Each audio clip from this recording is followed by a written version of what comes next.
Halo semuanya, selamat datang. Buat kalian para calon ahli strategi agribisnis, hari ini kita bakal kupas tuntas gimana caranya merancang strategi jitu di dunia agribisnis yang, ya kita tahu sendiri, penuh tantangan tapi juga banyak banget peluangnya.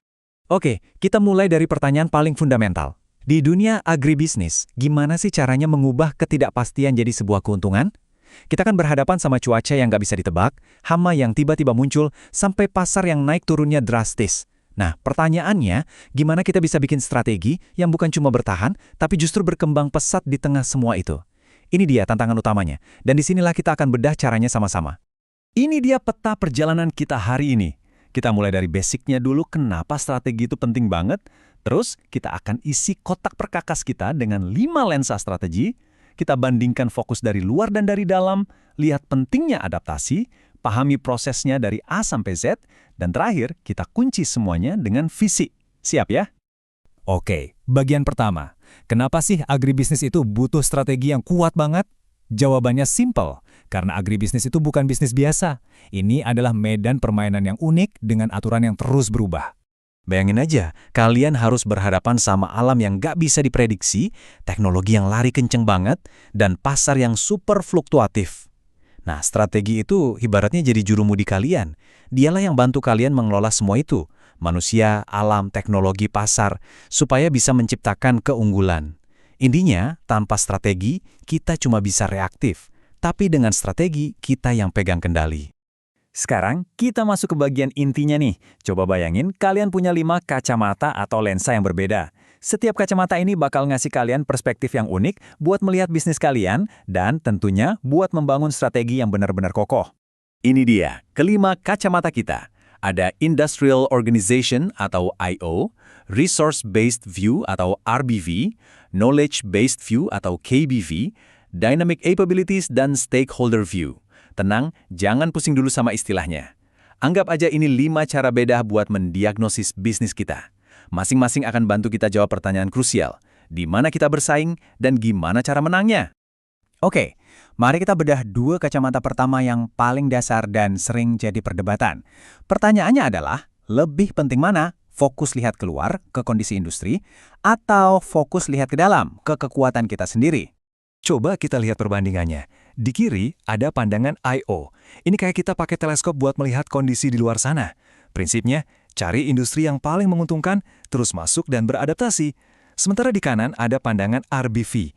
Ini kebalikannya, kita justru pakai kaca pembesar buat lihat harta karun di dalam perusahaan kita sendiri. Prinsipnya, apa sih yang bikin kita unik dan hebat? Nah, bangun strategi dari situ. Nah, menurut kacamata RBV, supaya sebuah sumber daya bisa jadi senjata rahasia, dia harus memenuhi 4 syarat. Pertama, harus bernilai, artinya bisa bantu kita ambil peluang. Kedua, harus langka. Ya jelas kalau semua orang punya, apa istimewanya? Ketiga, sulit ditiru. Ini penting banget biar kompetitor nggak bisa ikut-ikutan. Dan terakhir, tak tergantikan. Nggak ada alternatif lain yang bisa ngasih hasil serupa. Coba deh renungkan, apa di perusahaan kalian yang memenuhi 4 syarat ini? Itulah harta karun kalian.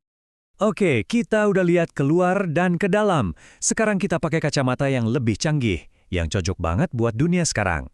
Ini semua tentang aset yang nggak kelihatan, pengetahuan, kelincahan beradaptasi, dan relasi.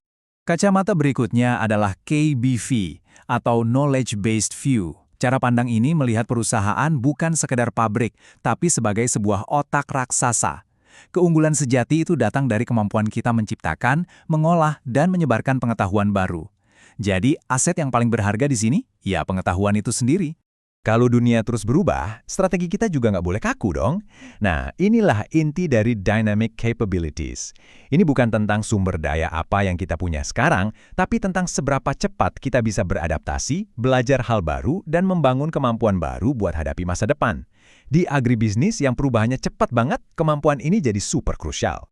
Biar lebih kebayang, kita lihat contoh nyata dari Dynamic Capabilities ini. Siapa sih yang nggak kenal kacang Garuda? Mereka ini jagonya. Ceritanya dimulai dari produk yang sangat sederhana. Yap, produk pertama mereka, kacang asin. Sukses besar.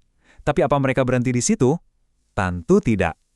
Justru sebelum popularitas kacang asin memuncak, mereka udah gerak cepat meluncurkan inovasi baru, kacang atom.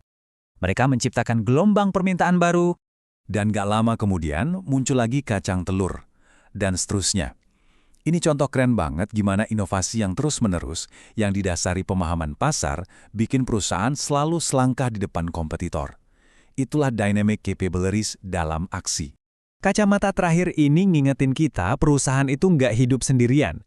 Kita harus bisa menyeimbangkan kepentingan 3 kelompok utama, para investor atau pasar modal, lalu pasar produk yang isinya pelanggan dan pemasok, dan terakhir, tim internal kita sendiri di organisasi. Kalau salah satu aja diabaikan, strategi sebagus apapun bisa goyah. Strategi yang hebat itu win-win-win solution buat semua. Oke, kita udah punya 5 kacamata di kotak perkakas kita. Pertanyaan berikutnya, gimana cara pakainya dalam sebuah alur kerja yang rapih? Nah, ada 3 tahap utama dalam proses strategi. Semuanya berawal dari sini, tahap formulasi. Ini adalah fasenya mikir, fasenya merancang. Kita rumuskan visi dan misi, kita lakukan analisis SWOT buat tahu kekuatan, kelemahan, peluang dan ancaman kita. Baru deh kita pilih jalan atau strategi mana yang mau diambil. Ini adalah blueprint-nya. Kalau blueprint-nya udah jadi, sekarang saatnya implementasi. Ini fase eksekusi. Strategi paling brilian sekalipun bakal percuma kalau cuma di atas kertas kan? Di tahap inilah rencana diubah jadi tindakan nyata. Kita tentukan target, bikin kebijakan, motivasi tim, dan alokasikan sumber daya yang pas. Terakhir, tapi bukan berarti selesai, ada evaluasi. Anggap ini sebagai siklus yang nggak pernah berhenti. Kita harus terus-menerus memantau, strategi kita masih relevan nggak ya? Kita ukur kinerjanya, dan kalau ada yang melenceng, kita harus siap ambil tindakan perbaikan. Pasar kan dinamis, strategi kita juga harus bisa beradaptasi. Jadi, kita udah punya semua peralatannya, kita juga udah tahu prosesnya, tapi semua itu butuh satu hal sebagai pemandu utamanya, sebagai kompas untuk setiap langkah yang kita ambil. Apa itu? Visi. Kutipan ini benar-benar merangkum segalanya. Visi itu adalah tujuan jangka panjang kita. Mau jadi apa kita 10 atau 20 tahun lagi, tapi visi itu harus disambungkan dengan tindakan nyata. Visi tanpa aksi itu cuma angan-angan. Sebaliknya, aksi tanpa visi itu bakal kacau, kayak mimpi buruk. Keduanya harus jalan beriringan. Nah, itu dia rangkumannya. Sekarang kalian udah punya satu set kotak perkakas yang lengkap, ada 5 lensa buat menganalisis, dan 3 tahap proses untuk bertindak. Jadi, pertanyaan terakhir dari saya buat kalian, dengan semua ini di tangan, strategi agribisnis hebat seperti apa yang akan kalian bangun untuk masa depan?